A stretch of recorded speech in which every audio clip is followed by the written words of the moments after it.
I've always been of opinion that a man who desires to get married should know either everything or nothing.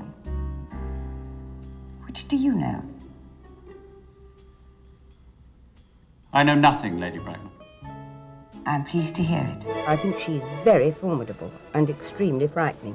But she comes from quite, she's had no fortune when she married Lord Bracknell, and she did rather well for herself early on.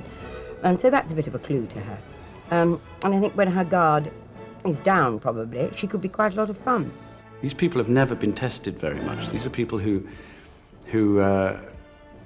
basically have almost had to invent obstacles for themselves.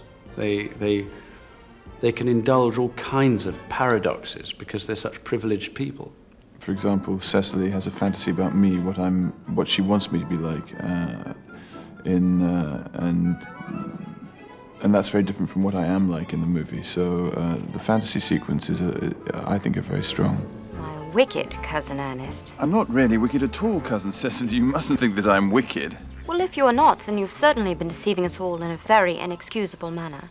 Well, I have been rather reckless. I'm glad to hear it. In fact, now that you mention the subject, I have been very bad in my own small way. I play Cecily Cardew, and she's just a very headstrong young girl who is very adamant about keeping secrets of her diary, and she's just knows what she wants out of life. And I think she's a really interesting mix of a girl and a woman, in the sense that she understands a lot about social grace and things like that, but she has a tendency to throw it all away in the spirit of having fun and having a good time. Ernest proposed to me exactly 10 minutes ago.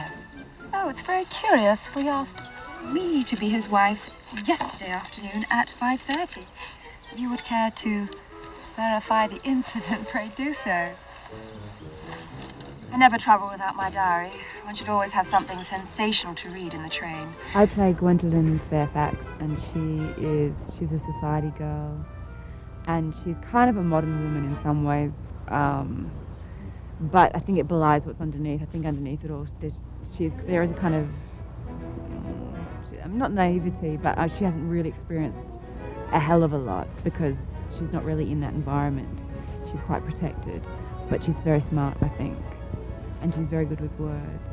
Well, personally, darling, to speak quite candidly, I don't much care about the name of Earnest. I don't think it suits me at all. It suits you perfectly. It is a divine name. It has a music of its own. It produces vibrations. It's loaded, freighted with sexual charge. So yeah, I was a bit knee-knocking. Well, it's a wonderful story, and the language in it is, it's as perfect a story as Twelfth Night is for Shakespeare and The Marriage of Figaro is for Mozart. It is an absolute, it's a perfectly written piece. My own Ernest. The Importance of Being Earnest.